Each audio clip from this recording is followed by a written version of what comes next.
귀신 부르는 방법. 12년 전 제주도에서 대학교 다닐 때 선배에게 들은 이야기입니다. 대학교에 합격했는데 집에서 너무 멀어서 기숙사에서 살게 되었습니다. 기숙사는 방 하나에 3명이 살 수 있는 구조였습니다. 한 명은 복학한 2년 선배였고 다른 한 명은 저랑 나이가 같은 동기였습니다. 같은 나이 또래와 이해심이 많던 형이 있어서였는지 3명은 금방 친해졌고 기숙사에서 몰래 술도 먹고 주말에 같이 노는 사이가 되었습니다. 그러던 어느 날이었습니다. 그날도 평소처럼 술을 몰래 가지고 와서 치맥을 하고 있었습니다. 그러던 중 복학생 형이 무서운 이야기나 해보자고 해서 하나둘씩 꺼내기 시작했습니다. 동기 한 명은 자기가 살던 동네에서 쓰던 귀신 부르는 방법이 있다면서 이야기를 해주었습니다. 방법은 매우 간단했습니다. 방의 모든 불을 끄고 유독 춥거나 음산한 쪽에 시선을 두고 나서 매일같이 인사를 하는 것. 지금 생각하면 말도 안 되는 이야기 같지만 술을 많이 마셔서 그런 이성적인 판단도 없었거니와 기숙사 건물이 낡아서 문 밑으로 외풍이 무척 심해서 조건에 맞았던 것입니다. 곧바로 불을 끄고 문을 향해 말을 걸었습니다. 안녕하세요. 당연히 대답이 있을 리 없었습니다. 미신 같은 이상한 이야기였으니까요. 그리곤 다시 불을 켜고 헛소리라고 비웃으며 다시 술을 마셨습니다. 그 다음날 밤 복학생 형은 매일같이 하다 보면 나온다고 했으니 한번 나올 때까지 해보자 라며 매일 밤마다 불을 끄고 자기 전에 방문에 인사를 하는 것을 습관화했습니다. 어느 날은 안녕하세요. 다음 날은 안녕하세요. 한번 찾아와 주세요. 그 다음 날은 또 오셨네요. 오늘 기분 어떠세요? 이런 식으로 마치 누군가 있는 것처럼 일주일을 넘게 인사했습니다.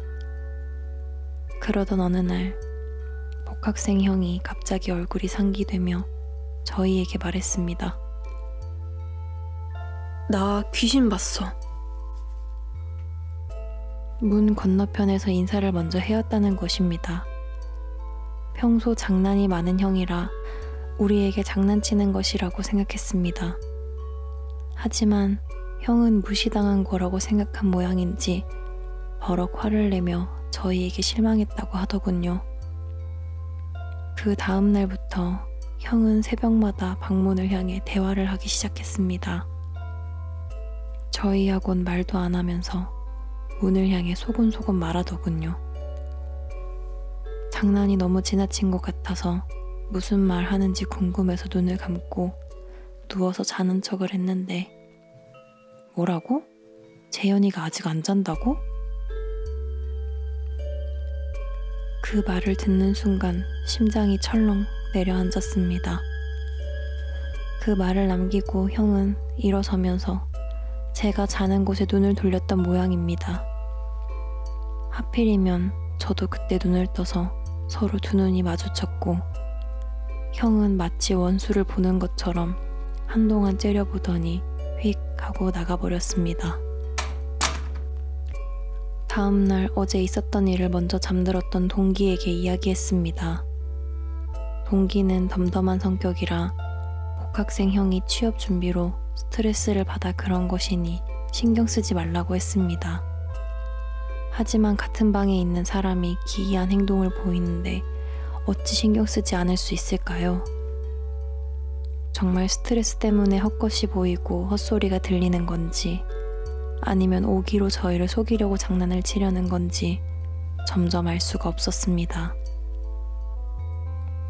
그날 밤은 저와 동기도 자지 않고 형이 문을 향해 말할 때까지 기다렸습니다. 새벽이 되자 형은 어제와 같이 문을 향해 신나게 대화하기 시작했습니다. 그러다 갑자기 일어서면서 이런 말을 하더군요. 전 아직도 이 말이 잊혀지지 않습니다. 그래, 이젠 지겨워. 같이 떠날까? 지금 같이 가는 게 좋겠어. 이 말을 하고는 문을 열고 어디론가 가버렸습니다. 저희는 일단 기다려보기로 했습니다. 하지만 1시간이 지나도 형은 돌아오지 않았고 핸드폰도 계속 받지 않았습니다. 그때서야 심각성을 깨닫고 나가서 여기저기 찾기 시작했습니다.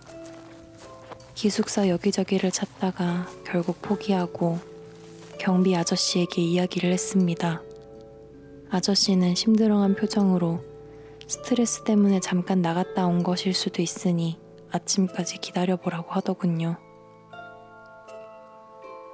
하지만 형은 아침까지 돌아오지 않았습니다. 하루 종일 연락이 없었습니다. 핸드폰 전원이 나가서 받을 수 없는 상태가 되자 저희는 그제야 경찰에 실종 신고를 하게 되었습니다. 그리고 며칠 뒤 옥상에서 형이 발견되었습니다. 형은 손목을 칼로 그어 자살했던 것입니다. 옥상은 잠겨 있어서 들어갈 수 없는데 형이 어떻게 옥상으로 간 건지 알 수 없었습니다. 경찰에게 저희는 그간 있었던 일을 이야기했지만 저희도 믿을 수 없는 이야기를 경찰도 믿을 수 없었겠죠. 하지만 타살의 흔적도 없었고 다른 이상한 점도 없어서 취업으로 인한 스트레스 자살로 사건을 종결시켰습니다. 그 사건 후 저는 기숙사를 나오게 되었습니다. 도저히 그 방문을 바라볼 수 없었기 때문입니다. 지금도 가끔씩 자다가 형의 목소리를 듣는 착각에 깨곤 합니다. 같이 떠날까? 형의 마지막 말을 듣고 같이 말렸어야 가면 하는데 좋겠어. 말리지 못한 죄책감이었을까요? 아직도 잊혀지지 않습니다. 형이 정말 귀신을 부른 건지 자살인지 전 알 수가 없습니다. 하지만 소문이나 인터넷으로 떠도는 귀신을 부르는 행위를 하는 사람들을 꼭 말리고 싶습니다.